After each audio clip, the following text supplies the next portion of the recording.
নমস্কার বন্ধুরা, তোমরা সবাই কেমন আছো? আশা করি সকলে খুবই ভালো আছো।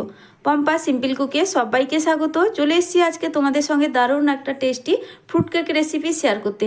বানাতে একদম সহজ, যে কেউ একবার দেখলেই প্রথমবারেই পারফেক্টভাবে বাড়িতে বানিয়ে নিতে পারবে। সামনেই বড়দিন বন্ধুরা, বাড়িতে বানিয়ে অবশ্যই খেয়ে দেখবে। একদম পারফেক্টভাবে খুব সহজ পদ্ধতিতে কেকের রেসিপি শেয়ার করছি।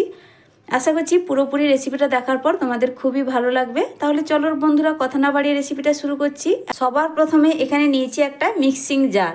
এবার এই জারের মধ্যে আমি দিয়ে দিচ্ছি চায়ের কাপের মাপ ধরে 1 কাপ এখানে চিনি ব্যবহার করছি। আর বন্ধুরা, আজকে যে কেকটা বানাবো পুরোপুরি কিন্তু এই চায়ের কাপের মাপ ধরেই উপকরণগুলো নিয়ে নেব, তাহলেই কিন্তু কেকটা পুরোপুরি পারফেক্ট হবে। এবার ঢাকনা লাগিয়ে চিনিটাকে একটু গুঁড়ো করে নিব। চিনি খুব ভালো করে গুঁড়ো করে নেওয়া হয়ে গেছে। তারপরে দেখো বন্ধুরা, এখানে আমি ব্যবহার করব ডিম। আর চিনিটা ঠিক কিভাবে গুঁড়ো হয়েছে একটু তুলেও দেখাচ্ছি তোমাদের। খুব ভালোভাবে কিন্তু চিনিটা এখানে গুঁড়ো করতে হবে, একদম পাউডারের মতো করে। দিয়ে দিচ্ছি এখানে 3টে ডিম। 3টে ডিম এই চিনির সঙ্গে দিয়ে দেবো।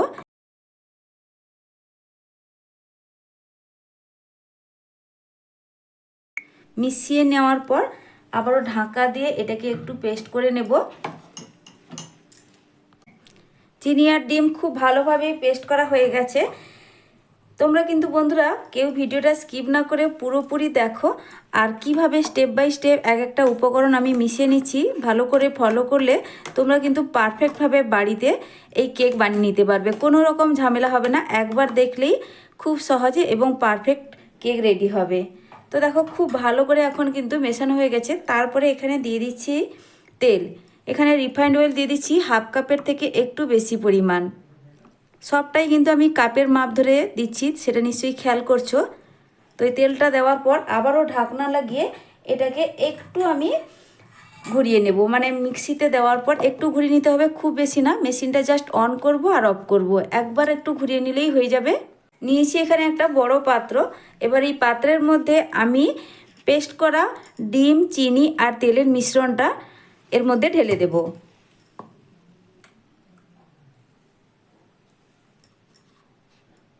তারপরে এখানে একটা স্ট্রেনার নিয়েছি। এতে কিন্তু বাদবাকি শুকনো উপকরণগুলো এর মধ্যে আমি দিয়ে একটু চেলে নিব। তো ওই একই কাপের 2 কাপ ময়দা দিয়ে দিচ্ছি। এবার দিয়ে দিচ্ছি 1/2 চা চামচের থেকে একটু বেশি বেকিং পাউডার।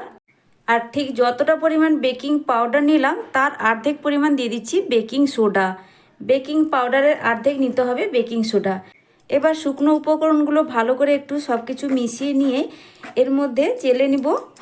এইভাবেই কিন্তু স্টেনারে একটু চেলে নিলে কেকটা কিন্তু ভীষণ সুন্দর, জালিদার আর স্পঞ্জি হবে। দেখো বন্ধুরা, ভালো করেই চেলে নিয়ে নিয়েছি। এবার দিয়ে দিচ্ছি 1 চিমটির মতো লবণ। লবণ কিন্তু কেকে খুব বেশি লাগে না, যেহেতু বেকিং সোডা কেকের মধ্যে দেওয়া হয়, তার জন্য লবণের পরিমাণটা কিন্তু একটু দেখে বুঝে দিতে হয়। এবার আলতো হাতে এটাকে মিশিয়ে নেব। খুব বেশি কিন্তু ফেটানোর প্রয়োজন নেই, একটু আলতোভাবে ঘুরিয়ে ঘুরিয়ে এটাকে একটু মিশিয়ে নিতে হবে। তোমরা দেখে নিশ্চয়ই বুঝতেই পারছো, খুব বেশি হাতের জোর লাগিয়ে কিন্তু এটাকে আমি মিশাচ্ছি না, একদম আলতোভাবে ঘুরিয়ে ঘুরিয়ে এটাকে আমি মিশিয়ে নিচ্ছি। আমার চ্যানেলে নতুন বন্ধু, পুরনো বন্ধু সবাইকে স্বাগত। তোমাদের জন্য অনেকটা ভালোবাসা বন্ধুরা। তোমরাও আমাকে ভালোবাসা দিয়ে পাশে থেকেও, আর রেসিপিটা সম্পূর্ণ দেখার তোমাদের কাছে অনুরোধ রইল। আমার আজকের রেসিপি দেখার পর তোমাদের যদি ভালো লাগে তাহলে প্লিজ বন্ধুরা একটা লাইক করে সুন্দর একটা কমেন্ট করে দেবে। তোমাদের দেওয়া একটা লাইক আর সুন্দর একটা কমেন্ট আমার নতুন ভিডিও বানাতে অনেকটাই উৎসাহ বাড়িয়ে দেয়। আর ভীষণ সহজ পদ্ধতিতে আজকে তোমাদের সঙ্গে একটা ফ্রুট কেকের রেসিপি শেয়ার করছি। একবার দেখলেই তোমরা খুব সহজেই কিন্তু বানিয়ে নিবে। সামনেই ক্রিসমাস আসছে, আর বাড়িতে যদি এইভাবে কেক বানিয়ে নেওয়া হয় তাহলে বাজার থেকে চড়া দাম দিয়ে কেনার কিন্তু একদম প্রয়োজন নেই। দেখবে বাচ্চা থেকে বড় সবাই কিন্তু এই কেক খেয়ে বুঝতেই পারবে না যে এটা বাড়িতে বানানো হয়েছে। বাজারের থেকে অনেক অংশেই কিন্তু ভীষণ টেস্টি, নরম তুলতুলো হবে হাতে বানানো বাড়ির কেক।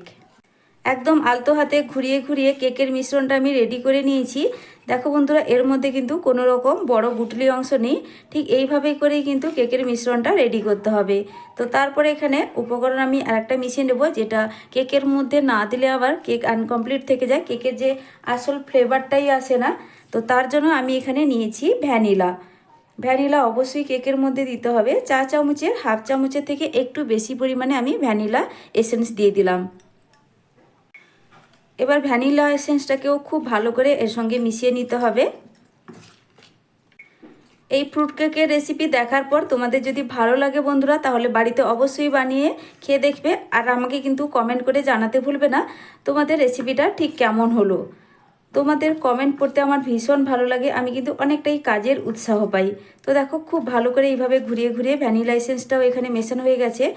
তো যেহেতু এখানে ফ্রুট কেক আমি বানাচ্ছি, তার জন্য অবশ্যই কিন্তু এখানে কিছু ড্রাই ফ্রুট আমি অ্যাড করব। তো বন্ধুরা দেখো এখানে নিয়েছি কিছুটা কাজু বাদাম এইভাবে ছোট ছোট করে কুচিয়ে নিয়েছি, আর কিছুটা কিশমিশও ছোট ছোট করে এইভাবে কুচিয়ে নিয়েছি, আর সঙ্গে নিয়েছি আমি কিছুটা পরিমাণ টুটি ফ্রুটি।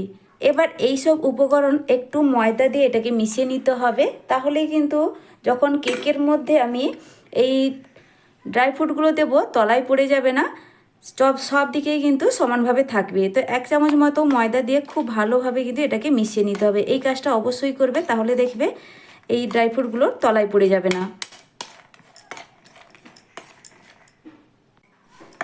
খুব ভালো করেই মেশানো হয়ে গেছে। এবার সবটাই এর মধ্যে আমি দিয়ে দিচ্ছি। একটু বেশি করে টুটি ফুটি দিলে দেখতেও যেমন সুন্দর লাগে, আর খেতেও কিন্তু ভীষণ ভালো লাগে। তারপর আবারও খুব ভালো করে এর সঙ্গে মিশিয়ে নিতে হবে। তো এখানে আরও একটা কথা বলে রাখি বন্ধুরা, যদি ব্যাটারটা তোমাদের কাছে মনে হয় যে অনেকটাই ঘন লাগছে, অনেক সময় হয় ডিমটা ছোট বড় থাকার কারণে ব্যাটার কিন্তু একটু মোটা কিংবা পাতলা হতে পারে। সেক্ষেত্রে যদি খুব বেশি ঘন মনে হয়, তোমরা কিন্তু সামান্য একটু দুধের ব্যবহার করতে পারো, মানে লিকুইড দুধটা এখানে ব্যবহার করতে পারো, তাহলে পারফেক্ট হয়ে যাবে ব্যাটার। তো আমার কিন্তু এখানে প্রয়োজন হয়নি, যদি প্রয়োজন হয় তোমাদের বলে রাখলাম, অসুবিধা হলে কিন্তু লিকুইড দুধের ব্যবহার করতে পারো। আবারও খুব ভালো করে আলতো হাতে সব কিছু মিশিয়ে নিচ্ছি। মিশিয়ে নিলেই কিন্তু কেকের জন্য ব্যাটার একদম রেডি। কেক বসানোর জন্য এখানে একটা সিলভারের বাটি নিয়েছি, তোমরা চাইলে স্টিলের বাটিও নিতে পারো, এমনকি অ্যালুমিনিয়ামের বাটিটাও ব্যবহার করতে পারো। তার মধ্যে দিয়ে দেব একদম সামান্য একটু রিফাইন্ড অয়েল। এইটুকু তেল অবশ্যই দিতে হবে, তাহলে দেখবে কেকটা কিন্তু তলায় একদম আটকে থাকবে না, খুব সুন্দরভাবে কিন্তু ডিমোল্ড হবে। তেলটা দেওয়ার পর খুব ভালো করে একটু ব্রাশ করে দিতে হবে চারদিকে। এবার দিয়ে দিচ্ছি এর মধ্যে একটা বাটার পেপার। বাটার পেপার না থাকলে এমনি ফ্রেশ যে সাদা কাগজ হয়, লেখার কাগজ, সেই কাগজটাও তোমরা কিন্তু ব্যবহার করতে পারো। তো দেখো বন্ধুরা, বাটার পেপার দেওয়ার পর সামান্য একটু তেল আবারও দিয়ে দিলাম, দিয়ে ভালো করে আবারও একটু বাটার পেপারের গায়ে লাগিয়ে দিতে হবে তেলটা। তারপরে ওপর থেকে আমি আগে থেকে বানিয়ে রাখা কেকের ব্যাটারটা ঢেলে দেব। তো ঢেলে দেওয়ার আগে আবারও ভালো করে একটু মিশিয়ে নিচ্ছি। একটু ওপর থেকে এই কেকের ব্যাটারটা ঢালতে হবে। তো কেকের ব্যাটারটা আমি দিয়ে দিয়েছি, তারপরে একটা কাঠি দিয়ে আমি একটু ঘুরিয়ে দিচ্ছি। এর মধ্যে এয়ার বাবলস থাকলে খুব সহজে কিন্তু বেরিয়ে যাবে। অনেক সময় দেখবে কেকটা হয়ে যায়, তারপরে তার ভেতরে একটু ফাঁকা ফাঁকা থাকে, তো হাওয়া থেকে গেলেই কিন্তু সেরকমই হয়। তো তার জন্যই এইভাবে একটা যে কোনো কাঠি দিয়ে তোমরা একটু ঘুরিয়ে দিবে, তারপরে একটু আলতো হাতে এটাকে ট্যাপ ট্যাপ করে দিবে।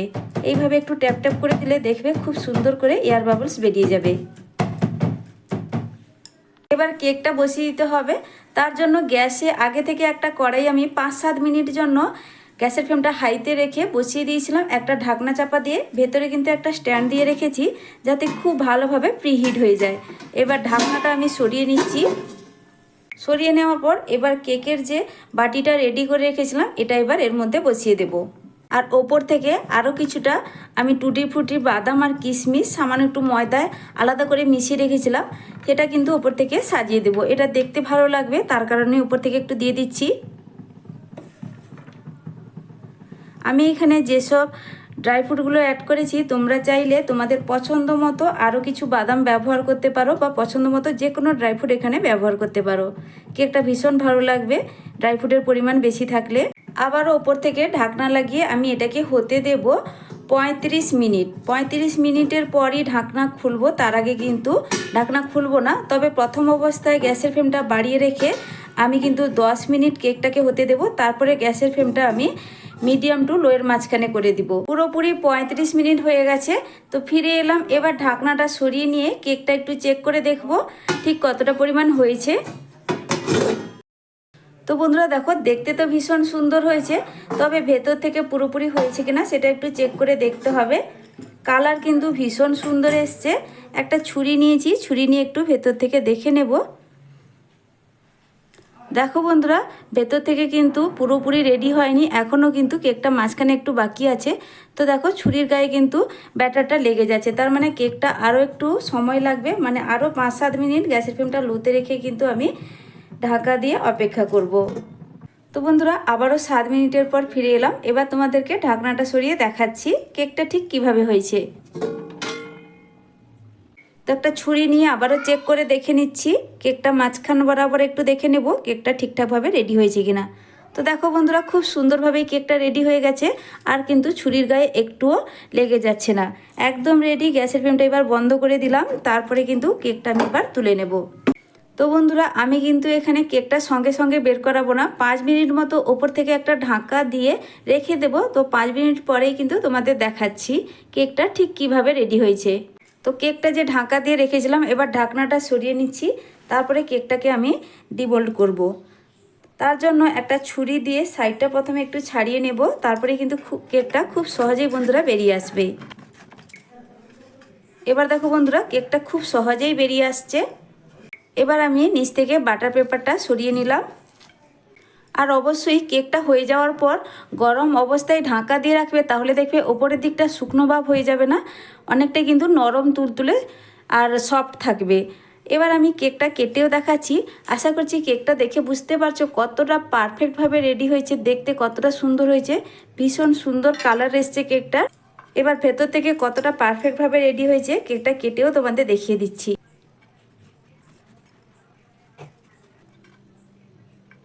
দেখো বন্ধুরা, কতটা সুন্দরভাবে পারফেক্টভাবে কেকটা রেডি হয়েছে ভেতর থেকে, দেখে নিশ্চয়ই বুঝতেই পারছো বাজারের থেকে অনেক বেশি টেস্টি হয় এই কেক। তো বন্ধুরা, আমার আজকের রেসিপি তোমাদের কাছে কেমন লাগলো অবশ্যই কমেন্ট করে জানাবে, আর যদি ভালো লেগে থাকে তাহলে লাইক শেয়ার সাবস্ক্রাইব করে আমার পাশে থাকবে। বন্ধুরা, আজকের মতো টাটা, ফিরে আসছি নতুন এক রেসিপি নিয়ে। তোমরা সকলে ভালো থেকো, সুস্থ থেকো, আর নতুন বন্ধুরা রেসিপি ভালো লাগলে চ্যানেলটিকে সাবস্ক্রাইব করে পাশে থাকা বেল আইকনটা প্রেস করে রাখবে, নতুন ভিডিও ছাড়ার সাথে সাথেই নোটিফিকেশান তোমাদের কাছে পৌঁছে যাবে। তোমরা সকলে ভালো থেকো, সুস্থ থেকো বন্ধুরা, আর এতক্ষণ পর্যন্ত আমার রেসিপিটা দেখার জন্য অসংখ্য অসংখ্য ধন্যবাদ।